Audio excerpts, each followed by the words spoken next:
Cumprimento a todos com carinho. Agradeço esta Casa Espírita Joana de Ângeles a oportunidade de estar aqui com vocês. Agradeço a Deus que me permite estar aqui e a presença de vocês que me permite trazer palavras que possam ajudar numa reflexão. Cada vez mais estamos necessitados de fazer reflexões sobre as coisas que dizem respeito às nossas vidas como encarnados na matéria e as nossas vidas junto aos jardins de Deus. A primeira revelação que nos permitiu transcender e elevar o pensamento nos foi trazida por Moisés, no seu Pentateuco de Moisés. A segunda revelação nos foi trazida pelo Cristo, pelo Jesus de Nazaré, no seu Evangelho do Amor, mostrando a existência de um mundo que ultrapassa os limites deste mundo de matéria em que nos encontramos num corpo que limita a expansão do espírito em decorrência de necessidades que temos de evoluir no processo de expansão da energia que compõe nosso espírito. A terceira revelação, a revelação da possibilidade da comunicação, a revelação trazida por Kardec no Pentateuco de Kardec. Estes três momentos nesse processo de transição continuada dizem respeito à necessidade de olharmos e vermos um pouquinho mais, além da rotina, além da robotização dos dias, das tarefas ligadas às necessidades materiais, consequente ao nosso processo de encarnação. Somos feitos de matéria e temos necessidade da matéria para que o nosso corpo de matéria possa sobreviver às dificuldades dos diversos relacionamentos que dizem respeito à homeostasia, ao equilíbrio do corpo de matéria. Então precisamos cuidar para que o espírito encarnado, para que o nosso espírito possa cumprir a missão neste planeta de A a Z. Esta possibilidade de transcender, de elevar o pensamento, de sentir a subjetividade humana, o espírito humano, a alma humana, é que pode nos trazer uma felicidade mais permanente. A felicidade decorrente da vivência na Terra costuma ser temporária. Às vezes, fico curioso quando um repórter entrevista alguém que ganhou uma bolada na loteria. E é interessante perceber, quando lhe é perguntado o que você fará com este recurso, e as pessoas não conseguem ir além de 10 itens. 10 itens com muita sorte. Se nós nos perguntarmos o que faríamos com uma grande soma de recursos financeiros, não passa de 10 itens. Seguramente. Comprar uma casa, fazer uma viagem, comprar um carro, ajudar a família, não passa de 10 itens.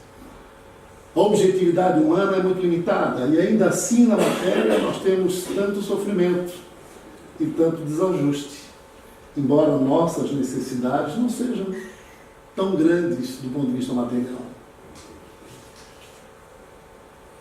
As necessidades que dizem respeito ao espírito trata da subjetividade, trata daquilo que é forte em nós, aquilo que nos dá identidade, que é o nosso espírito. Somos muito mais seres subjetivos do que objetivos. Nossos sonhos, esperanças, inquietudes, alegrias, mazelas, vivências, são muito mais intensas e muito mais turbilhonadas em nossa mente do que nossas necessidades puramente materiais. Portanto, nosso espírito vive constantemente um processo de perguntas e respostas baseado nas experiências que passamos aqui na matéria. No olhar e ver, no ouvir e escutar, no palpar e sentir. Aqueles que olham e conseguem ver mais, que ouvem e conseguem escutar, que conseguem sentir, que têm empatia com o outro, o espírito. Empatia cognitiva, colocando-se no lugar do outro e imaginando como reagiria se vivesse o problema que o outro está vivendo. Uma empatia afetiva, onde avaliamos se fosse eu o que eu faria frente ao que percebo em relação ao outro que está ao meu redor, seja em casa, seja na sociedade, no trabalho, assim por diante. Temos idades espirituais diferentes. No corpo de um idoso pode estar o espírito de um espírito muito jovem, e no corpo de um jovem, um espírito muito idoso. Nossas idades cronológicas da matéria não dizem respeito às nossas idades espirituais. Por isso somos heterogêneos, por isso somos diferentes, porque temos idades espirituais diferentes. E idades espirituais diferentes diz respeito ao número de encarnações, ao número de passagens que precisamos ter para aumentar nossa herança espiritual, a partir da reflexão, que é o ideal, ou a partir da dor. A lapidação do espírito diz respeito a este olhar e ver, a este sentir, que permita, pela reflexão, uma elevação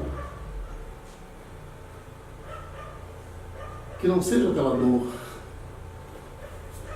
Estamos vivendo uma transição continuada, e essa transição diz respeito às perguntas que fazemos e às respostas que temos, de acordo com nossa idade espiritual, de acordo com nosso momento organizacional no planeta. Mas é uma transição continuada. Tudo está em processo continuado de transformação. Nosso pensamento, nossos dias, a sociedade, está em constante processo de transformação. E essa transformação nos leva, forçosamente, pela dor ou pela reflexão, a uma regeneração, a um olhar que nos permita sentir efetivamente o que possibilita uma felicidade, uma elevação mais presente em nossas vidas, do que pura e simplesmente a rotinização e a robotização que a matéria nos exige. Nós evoluímos pela pergunta, não pela resposta. A resposta caracteriza o conhecimento num determinado nível. Se a partir deste conhecimento novas perguntas não são feitas, não teremos novas respostas e o conhecimento fica estagnado. A percepção estagnada, a sensibilidade estagnada, a reflexão estagnada. Fazer perguntas é importante. Perguntas a respeito de como eu vivo, como me relaciono, o quão importante eu sou para o outro, o quão importante o outro é para mim. Se é possível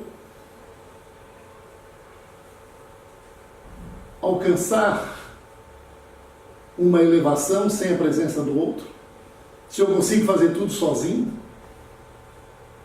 ou se o outro é muito importante nas coisas que eu quero alcançar e que diz respeito à minha felicidade, que é proporcional, deve ser proporcional à felicidade do outro. A rotinização da vida e a robotização, o que nós sabemos, na maioria das vezes, que vamos fazer no dia seguinte, ela deixa, às vezes, nossos diálogos muito pobres. E, fazendo uma metáfora, talvez não muito adequada, mas diria que diálogos entre surdos, com muita frequência. Você conversa com uma pessoa e diz sua angústia, sua preocupação por algum fato. Por exemplo, meu filho não está muito bem na escola, tem alguns amigos que me deixam angustiados, talvez esteja enveredando por um caminho não muito saudável. Quando você respira fundo, que está à sua frente, seu interlocutor diz assim: mas em casa também eu tenho preocupação.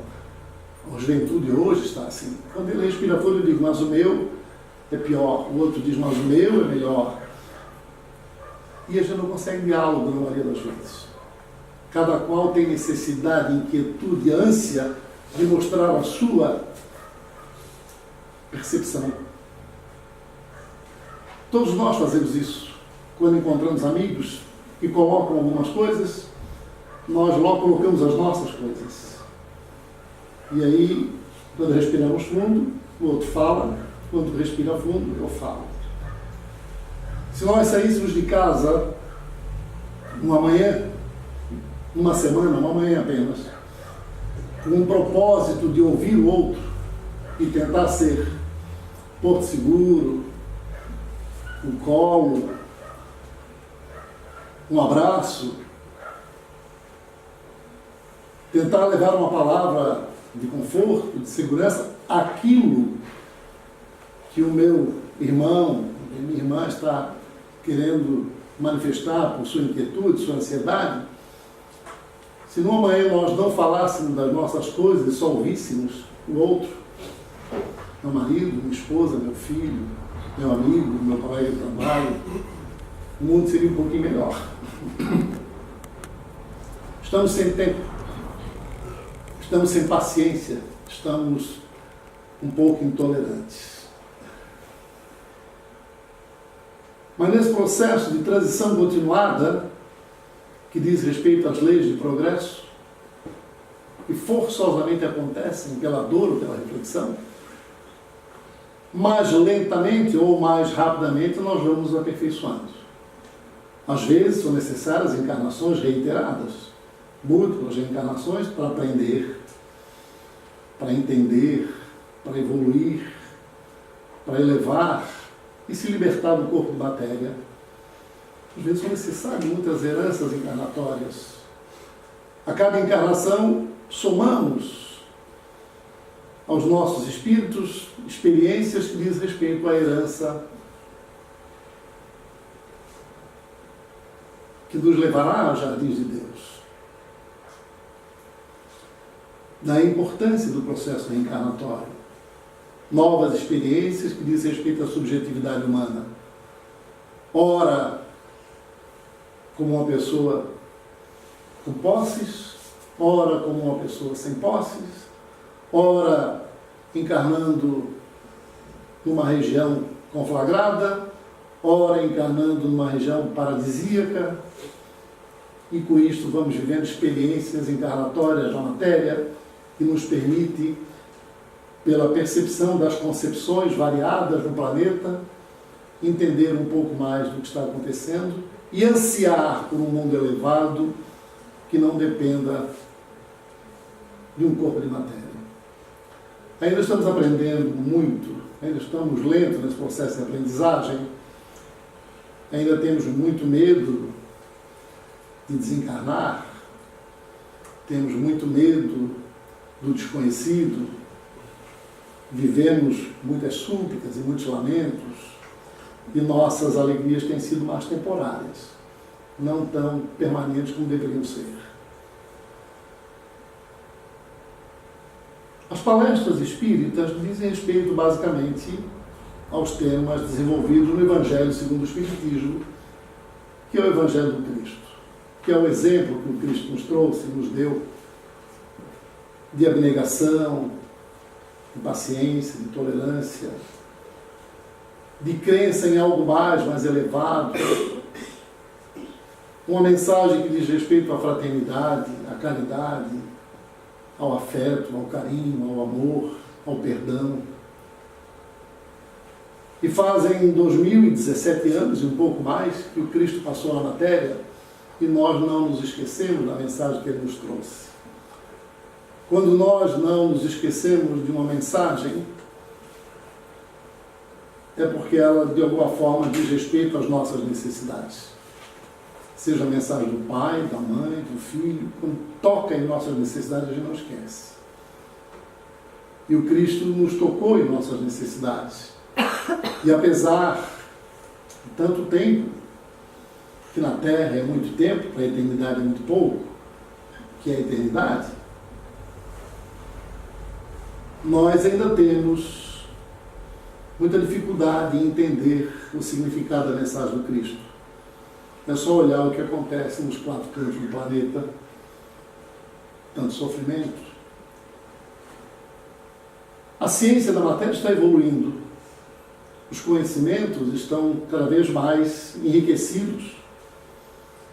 Dentro de 15, 20 anos, tudo que se faz hoje em medicina, em engenharia, em todas as ciências humanas, estarão totalmente diferenciadas, diferentes.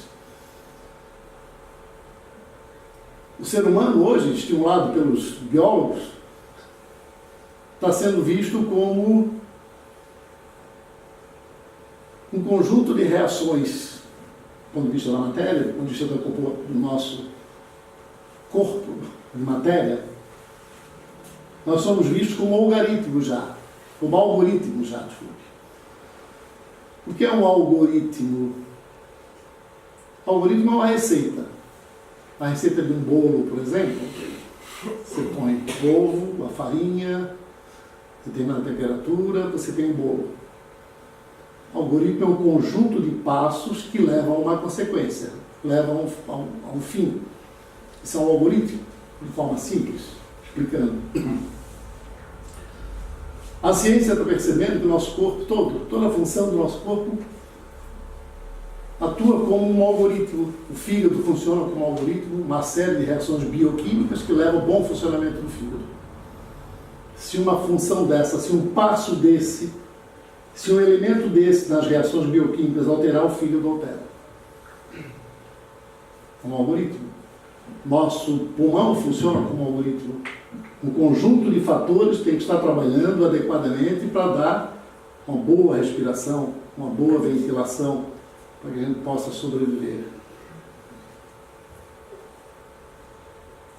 E de acordo com a ciência, nosso corpo pode ser consertado. Se é algoritmo, pode ser consertado. No motor de automóvel, pode-se ver um algoritmo. A pistão,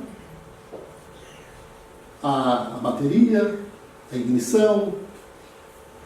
Se um deles não funciona, o motor não funciona. Aí você conserta a bateria, o motor funciona. Funciona como algoritmo. Então, para consertar as coisas da matéria, conhecendo os passos dos diferentes algoritmos que a ciência pode identificar, nós podemos atingir uma longevidade não imaginada. Eu sou de 1948. Na minha época, a expectativa de vida era em torno de 47 anos. Nestes momentos de 1948. Hoje, em 2018, a expectativa de vida no Brasil está em torno de 75 anos, um pouco mais. Por que nós estamos vivendo mais? Na minha época, uma pessoa com 50 anos de idade era considerada idosa. Hoje, o idoso, em torno de 80 anos. Então, o conhecimento científico diz respeito às coisas de Deus também, porque tudo responde quando sabemos fazer perguntas. E o tudo diz respeito a todo esse ambiente planetário e esse ambiente cósmico que, integrado, diz respeito à energia onisciente, onipotente, inteligente, de equilíbrio, de harmonia, é que nós denominamos Deus. A primeira pergunta no Livro dos Espíritos é o que é Deus? Pergunta número 1. Não é quem é Deus. O que é Deus? É harmonia, é paz, é equilíbrio, é amor, é beleza, é elevação. Onde é que está esse Deus? Onde é que deve ser encontrado este Deus? Dentro de nós. Porque o que nós queremos encontrar é isto: harmonia, paz, elevação, bondade, carinho, afetividade, respeito, sobretudo amor. Isto é Deus. Então, a primeira casa no jardim de Deus é o nosso corpo.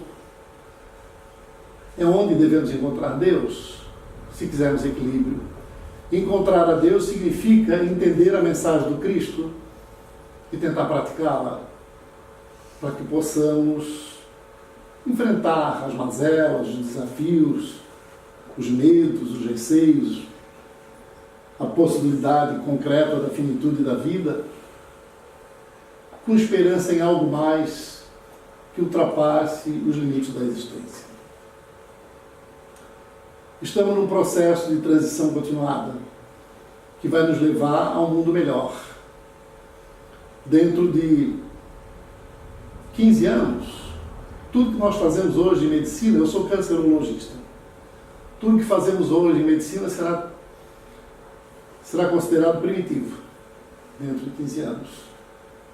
As transformações que são percebidas hoje nos encontros, nos congressos, são percebidas como o processo que está em andamento, indicam isso claramente. A nanotecnologia,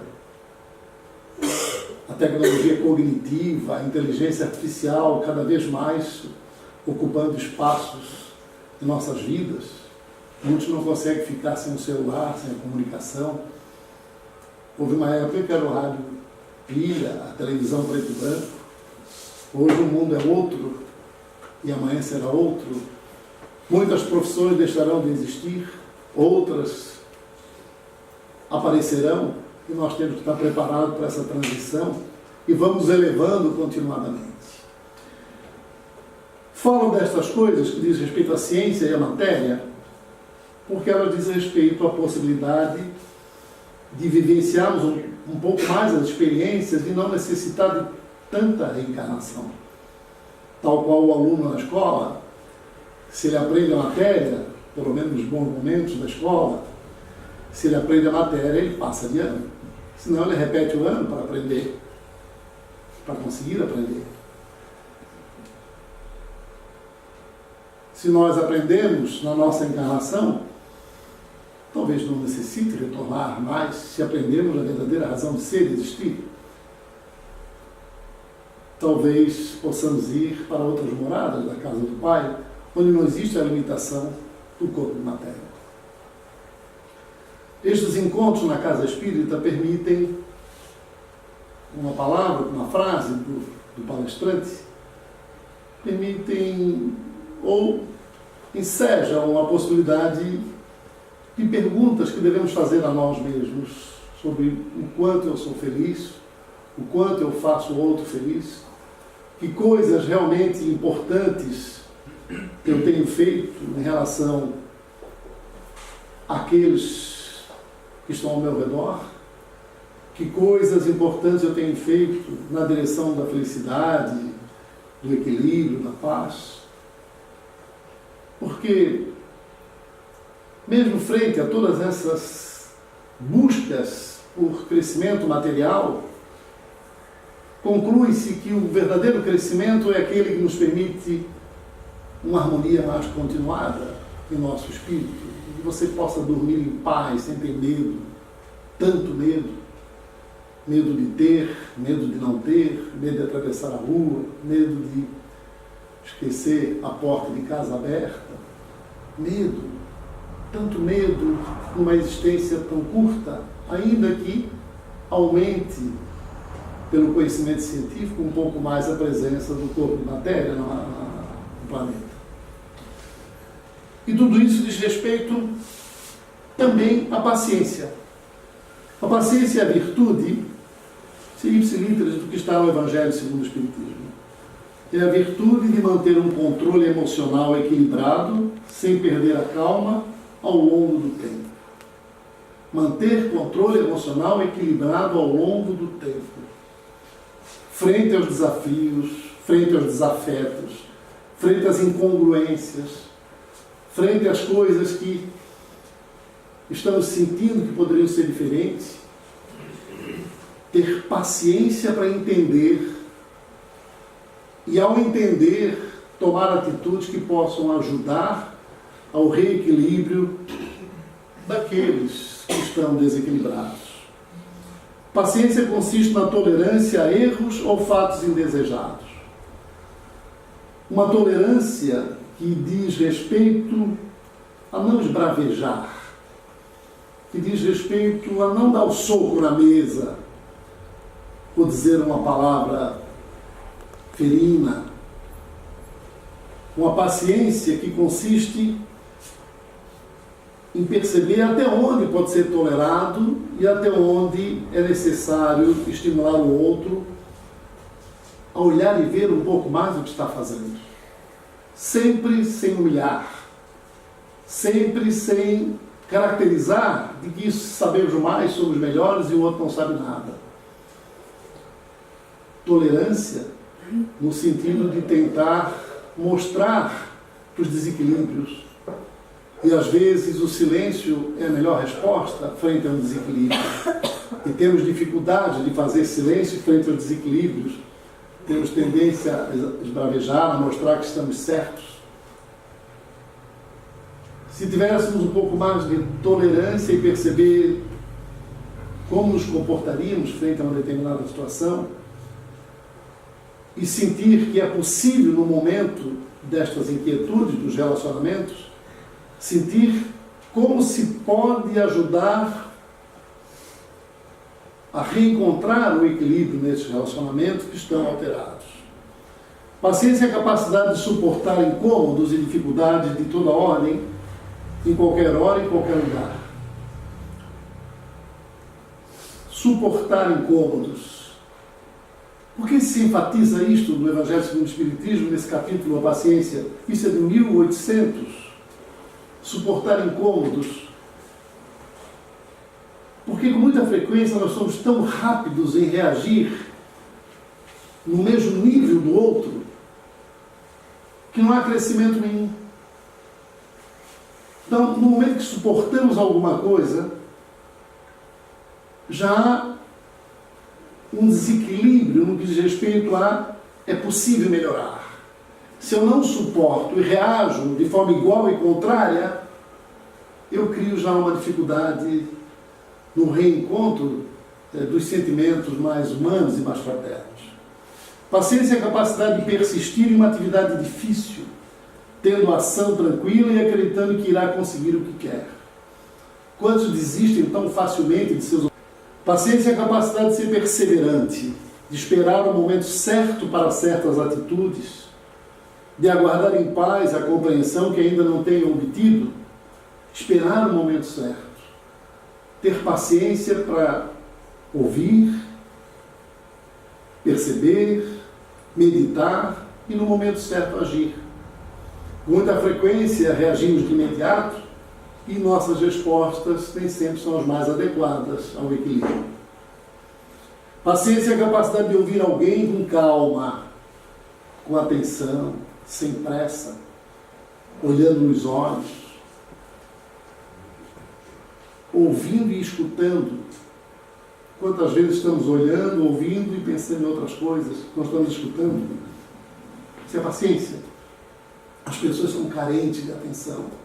Nós somos carentes de afeto, de carinho, de toque, de olho no olho, de segurança, de ética. Nós somos carentes destas coisas subjetivas que não se compra com recursos materiais, se conquista com uma boa emoção, se conquista com um bom coração. Ser paciente é ser educado, ser humanizado e saber agir com calma e com tolerância. A paciência também é uma caridade quando praticada nos relacionamentos interpessoais. Paciência pode ser caridade.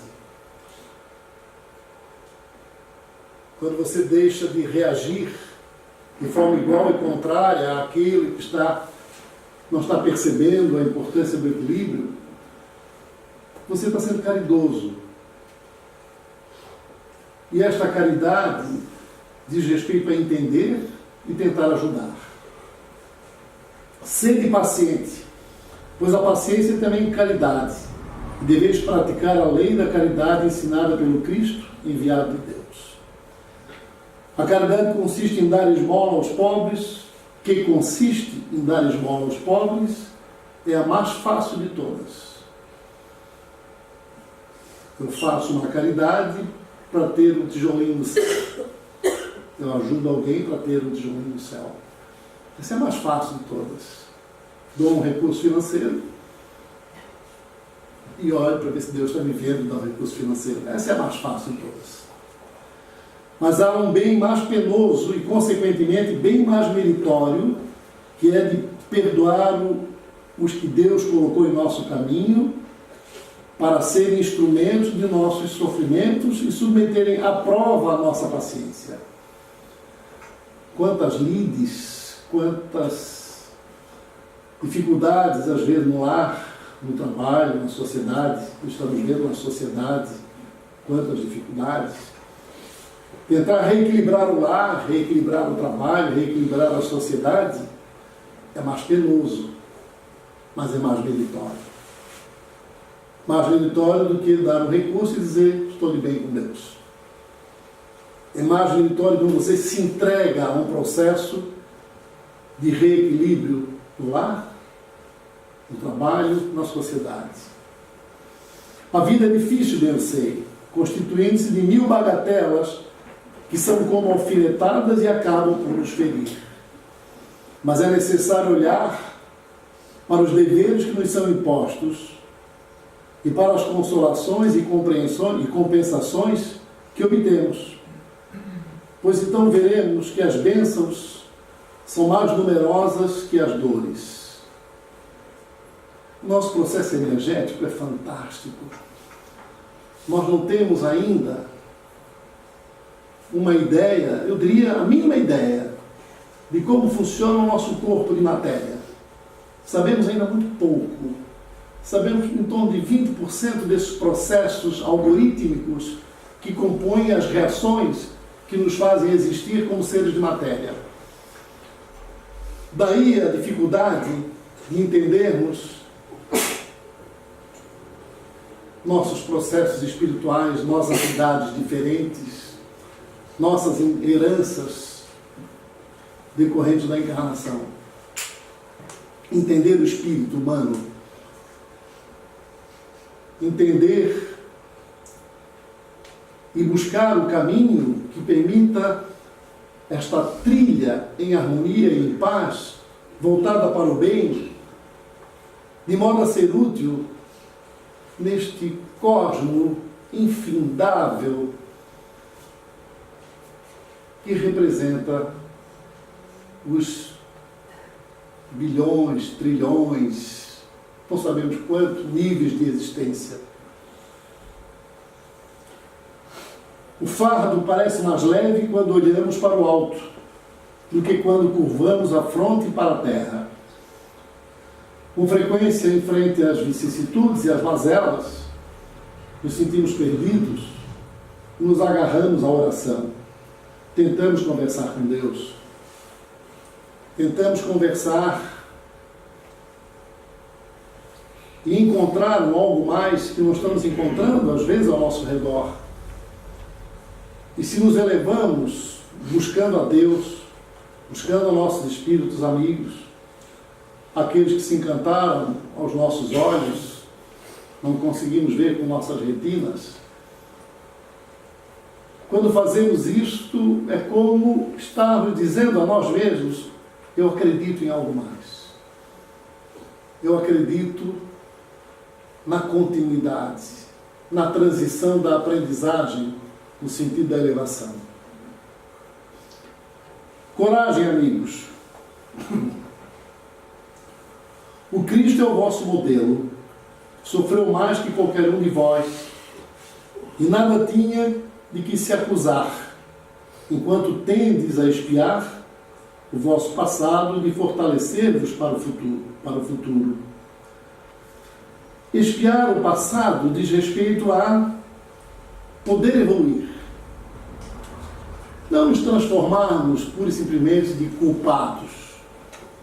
Significa dizer, expiar o passado, que eu poderia ter sido melhor, ou não ter percebido isto e aquilo.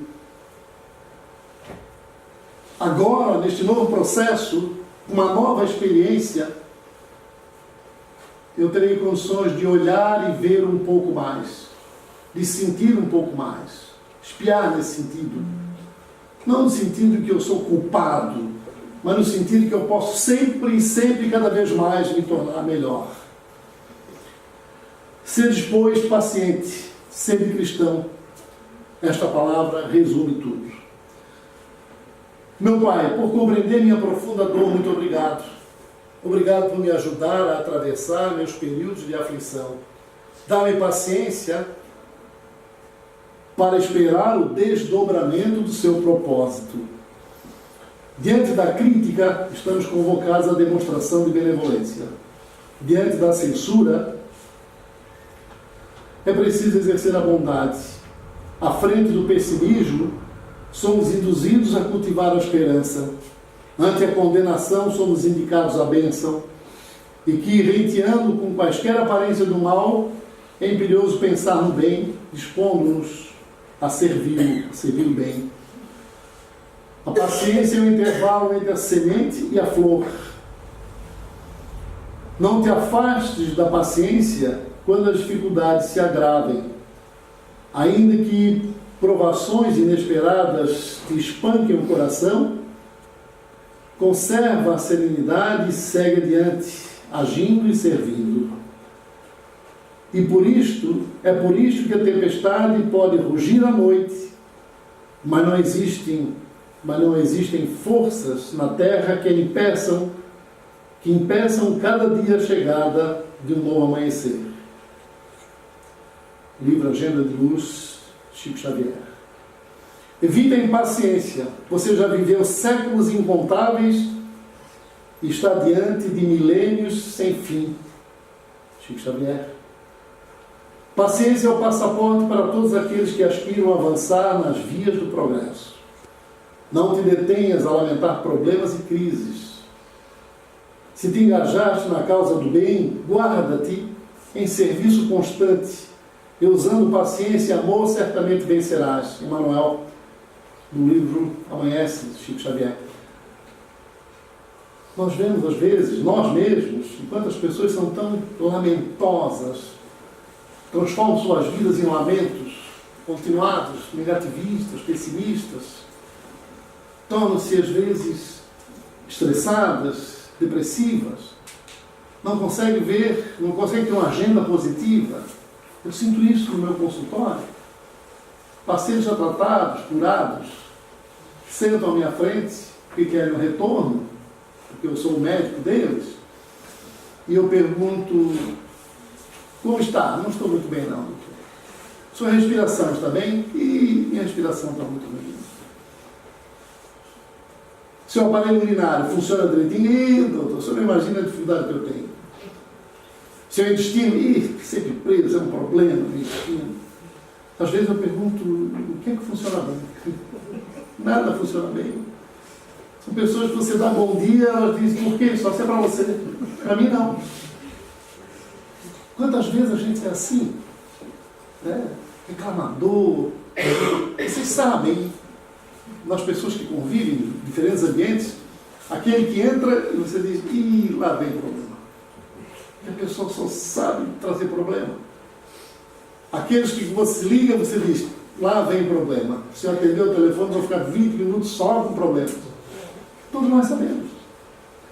E aquele que liga e você diz, vou atender logo. Que sempre me traz uma notícia boa, uma mensagem boa. Imagine se todos tivessem uma agenda mais positiva em suas vidas.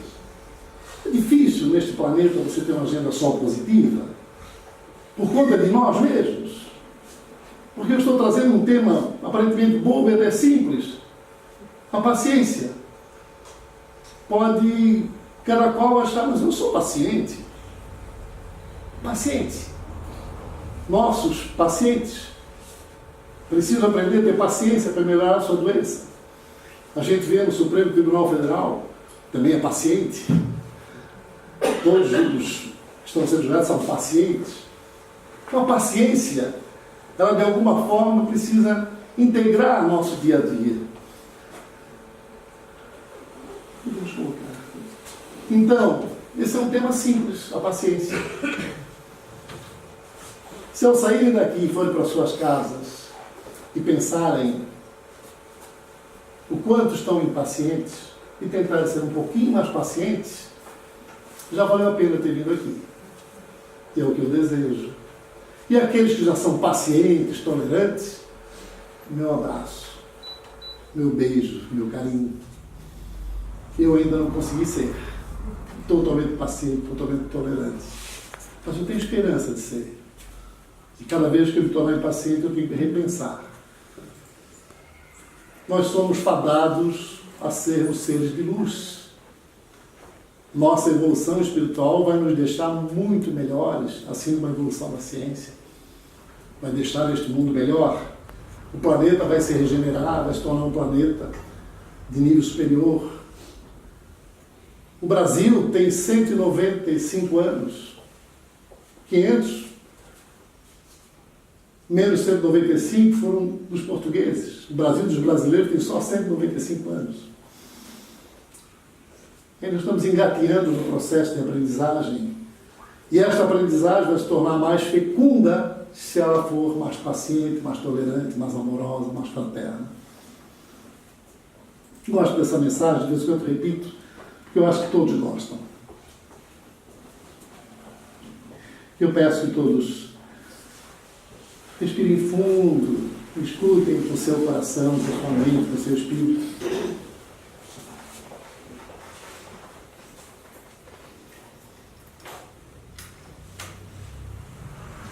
Se a tecnologia permitir.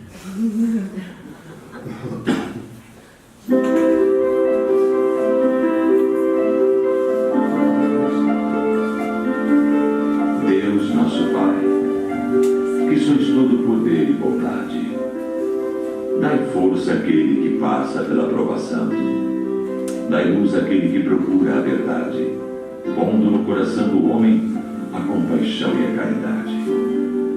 Dai ao viajor a estrela guia, ao aflito a consolação, ao doente o repouso, ao culpado o arrependimento, ao espírito a verdade, à criança o guia, ao órfão o Pai. Que vossa bondade se estenda sobre tudo aquilo que criastes. Piedade, Senhor, para aqueles que vos não conhecem. Esperança para aqueles que sofrem. Que vossa bondade permita aos Espíritos Consoladores derramarem por toda parte a paz, a esperança e a fé. Deus, um raio, uma faísca do vosso amor pode abrasar a terra. Deixa-nos beber das fontes desta bondade fecunda e infinita, e todas as lágrimas secarão.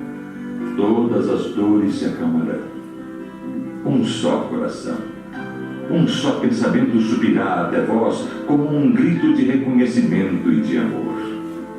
Como Moisés sobre a montanha, nós vos esperamos com os braços abertos. Ó bondade, ó beleza, ó perfeição. E queremos de alguma sorte merecer a vossa misericórdia. Deus, dai-nos a força de ajudar o progresso, a fim de subirmos até vós. Dai-nos a caridade pura, dai-nos a fé e a razão, dai-nos a simplicidade que fará de nossas almas o espelho onde se deve refletir a vossa imagem. Assim seja.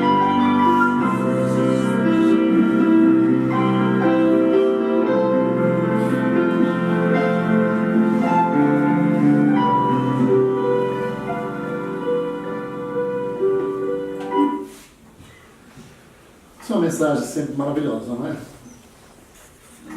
Que sejamos então simples, que sejamos mais afetivos, que não tenhamos dificuldade em manifestar afeto, que possamos abraçar mais, beijar mais, olhar nos olhos, ouvir, que possamos mostrar o quão bom podemos ser para o outro e que estas atitudes possam retornar no nosso espírito como estímulo à nossa elevação. E a elevação só acontece quando o outro entra no processo. Que todos possam ser mais felizes e mais permanentemente felizes. Que a missão espírita possa levar-nos a uma confiança maior no progresso e no futuro. Porque a missão espírita e a espiritualização de nossas vidas é muito mais rico em possibilidade de evolução do que pura e simplesmente as coisas que dizem respeito à matéria. Porque tudo passa. Tudo que é importante hoje, amanhã não será tão importante. Ora somos crianças, ora adolescentes, ora adultos, ora idosos. E neste processo, até chegarmos a idosos, devemos brilhar pela compreensão decorrente da bondade que podemos espalhar ao nosso redor. Que as religiões todas primem por estes aspectos que dizem respeito à subjetividade e à elevação do ser. Que todos, ao chegar em casa, brilhem frente àqueles que aguardam por vocês. Que todos possam ser mais e mais felizes. E que Deus, que está dentro de nós, abra nossos olhos cada vez mais e nos ajude a ajudar. Estou muito feliz de ter estado aqui com vocês.